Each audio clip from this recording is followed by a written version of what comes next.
Olá, esta é a Escola Radiante, uma ferramenta para dinamizar o seu estudo da Bíblia. Muito bem. Nesse encontro nosso, agora vamos nos ater à questão das desculpas para evitar a missão. Ou razões para ser omisso. Sei lá, acho que poderia ser também. E nosso personagem central da lição, do nosso guia, é um profeta que ele é colocado em contraponto com as ações e a atitude de Abraão. Bem interessante. Abraão era um indivíduo descrito como um indivíduo amoroso. E nós concluímos, pela conduta de Jonas, que ele era preconceituoso. Enquanto Abraão intercedeu pelo povo de Sodoma e Gomorra, Jonas se recusou a advertir o povo de Nínive que praticava os mesmos pecados. O texto bíblico descreve na narrativa referente ao ministério de Jonas, descreve da mesma forma como também descrevia a conduta do povo lá Em Sodoma e Gomorra nos dias de Abraão.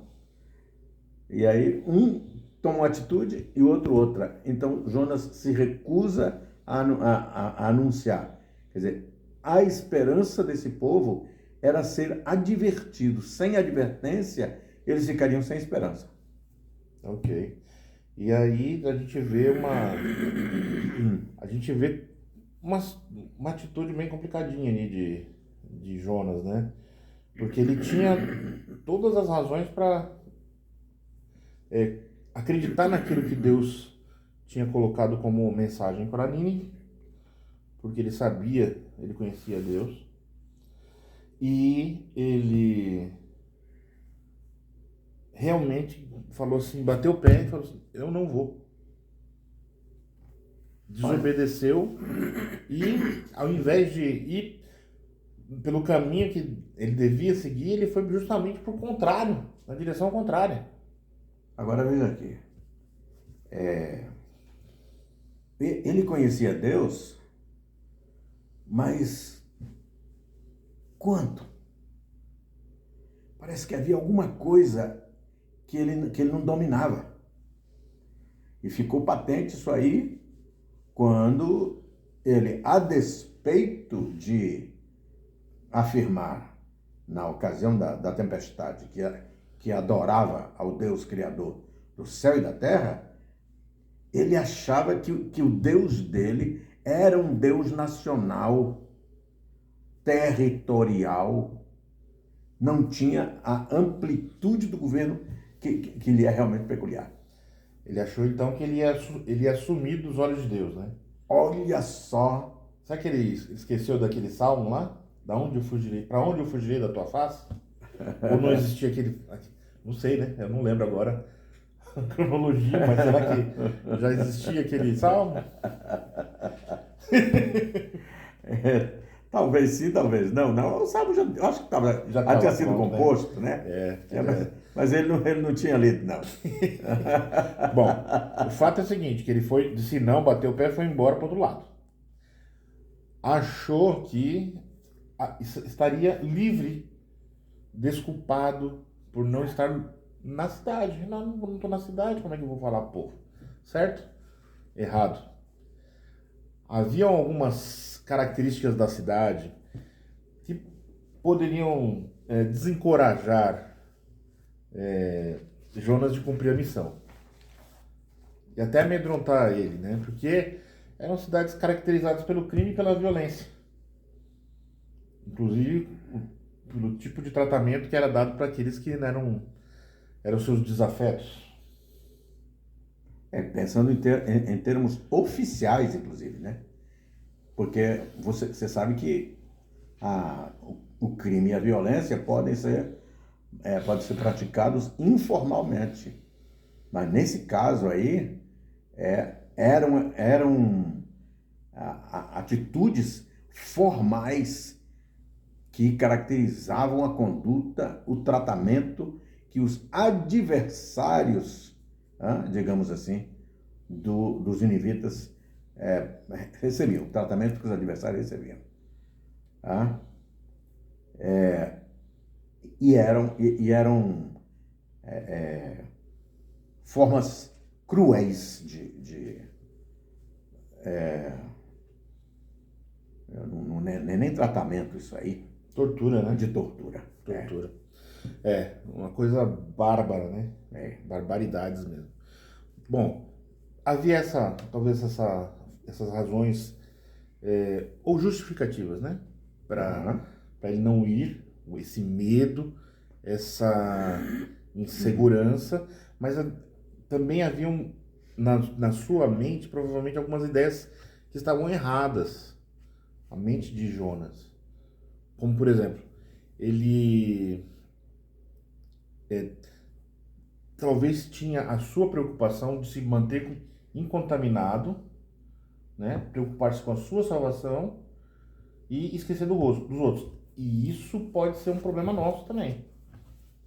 Algumas pessoas podem pensar de uma forma muito semelhante, né? Eu não vou. Agora eu entrei para a comunidade da fé, para a igreja, então eu vou me afastar das pessoas que eu tinha contato antes. São os membros da igreja da Dona Florinda. Venha, tesouro, não se misture com essa gentalha. Gentalha. Mas tem muita gente assim, né? Mas como tem? Infelizmente tem. No seio da igreja tem muita gente que não se mistura fácil, não. E se perde aí um campo missionário tremendo, né? Porque essas pessoas têm contato com pessoas que os outros membros da igreja, da comunidade, não têm. Então se perde aí laços, links, né? Que poderiam ser utilizados para levar essa esperança para essas pessoas. Ok? Mas Jonas achava que seria bem sucedido ou mal sucedido? O que seria sucesso para Jonas nessa empreitada? Do ponto de vista dele, sucesso seria se Deus mandasse fogo e consumisse o pessoal todinho. Silas, mais ou menos isso. Mas só que não era esse o sucesso que Deus queria. Não. O que Deus queria era promover arrependimento. E Jonas tinha medo que esse arrependimento ocorresse e que o que Deus anunciara como vaticínio não se concretizasse, e aí ele ficaria desmoralizado porque tinha anunciado alguma coisa que não ia acontecer. Não aconteceu. Ia ser questionado, né? Mas peraí, você não era profeta verdadeiro? Você disse que o negócio é pegar fogo aqui, rapaz. E aí mudou, as coisas mudaram de lugar, mas o fato é o seguinte: Jonas fez algo que ele não queria fazer. Então quer dizer que na nossa comunidade, ou na missão da nossa comunidade, nós precisamos fazer coisas que não são do nosso gosto. Tá certo ou errado?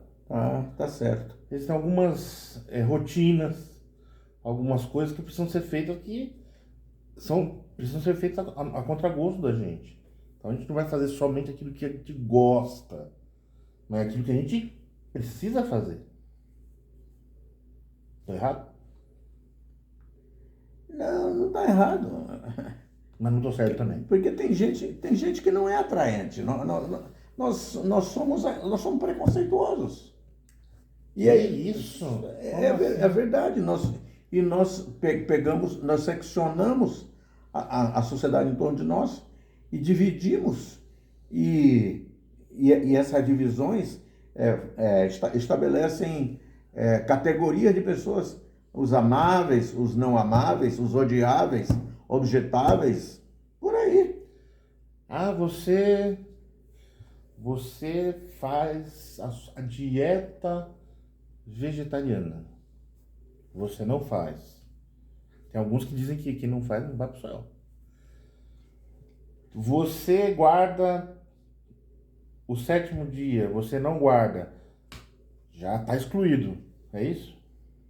É, Entre outras coisas, entre né? outras coisas. A gente inventa coisa, né? O preconceito a gente inventa. Preconceito vem de dentro de nós. Tá?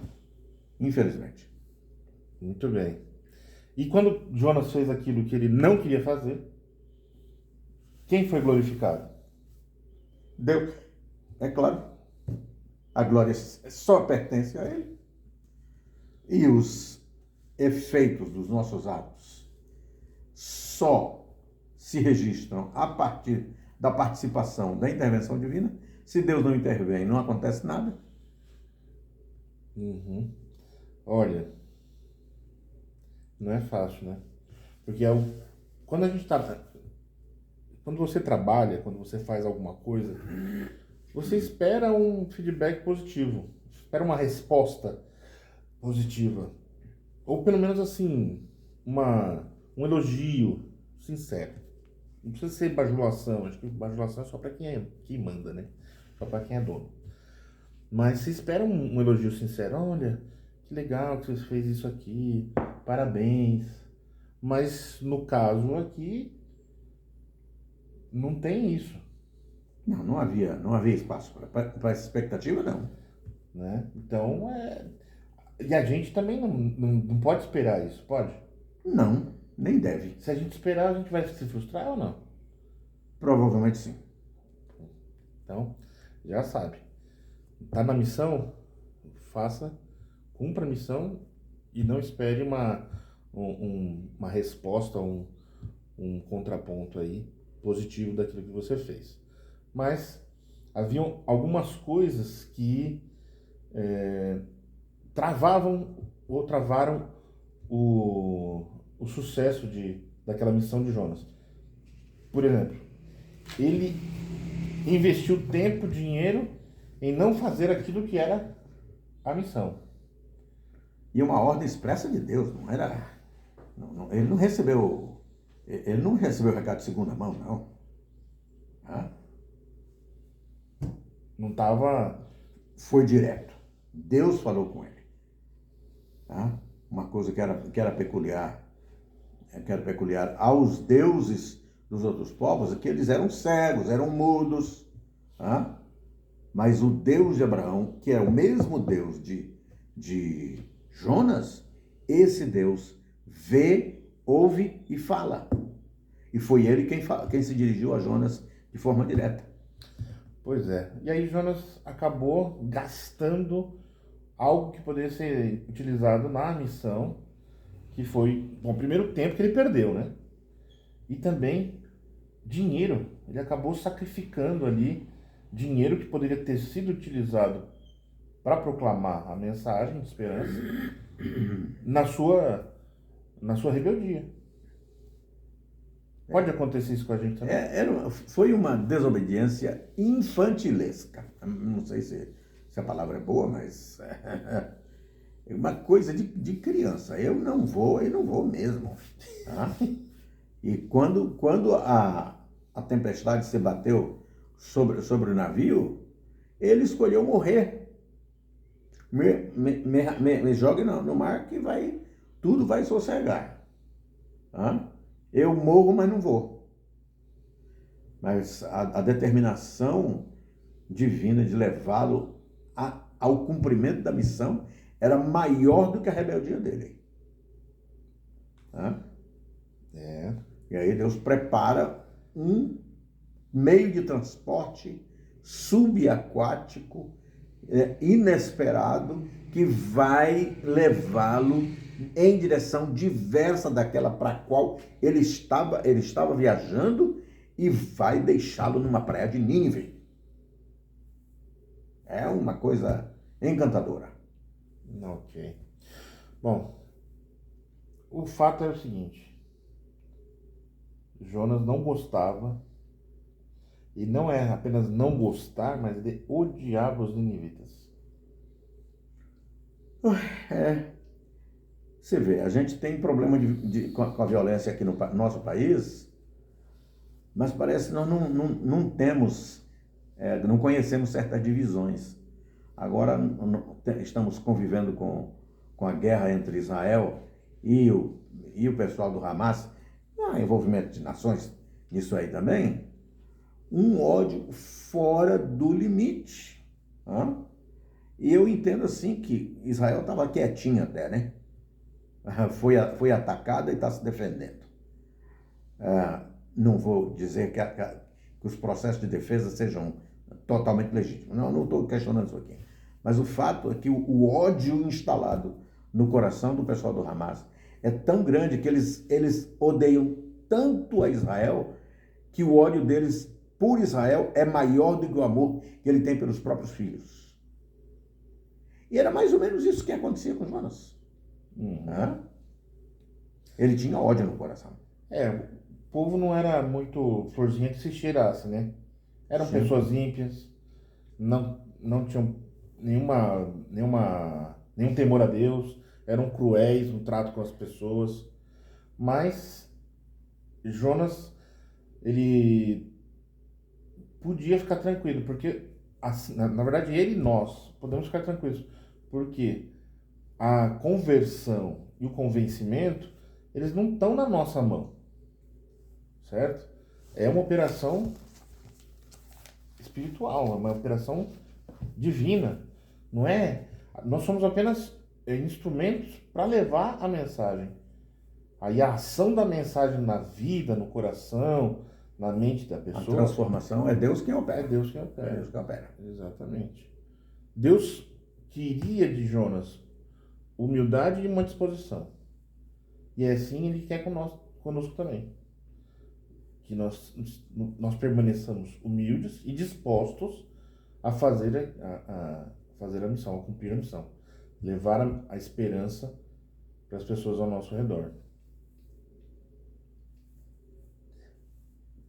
Há uma citação de Ellen White em que ela diz que as desculpas não vão nos isentar da responsabilidade de cumprir a missão.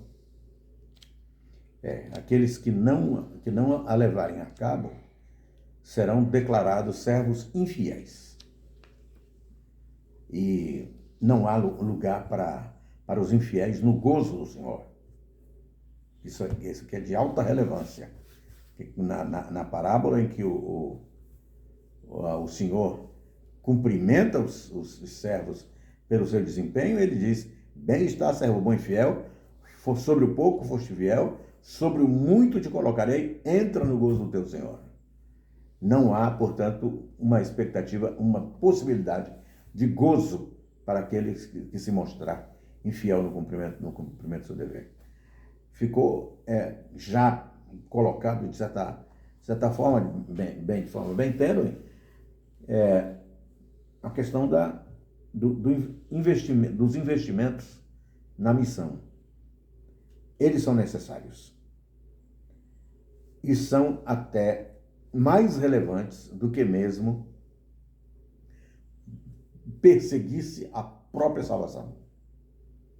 É interessante que o texto de São Tiago, que fala que a religião pura e sem mácula termina dizendo, e a si mesmo manter-se incontaminado do mal. Isso aqui é uma adição à religião pura e sem mácula, que é visitar as viúvas e os órfãos nas suas tribulações. Exato. Então, primeiro buscar a salvação do próximo, para depois a sua mesma. Muito bem. Sem desculpas. Vamos orar?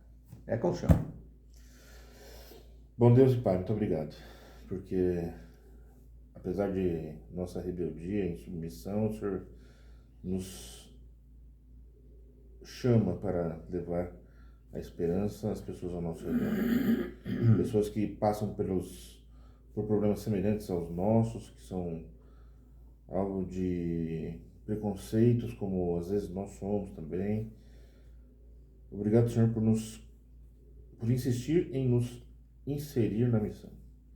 Queremos nos colocar humildemente em tuas mãos para fazer a tua vontade e o teu querer. Não demores mais. Precisamos não apenas sonhar com a tua presença, com viver em tua presença, mas também queremos viver fisicamente ao teu lado. Conceda-nos a tua paz, te imploramos por Jesus. Amém. Amém.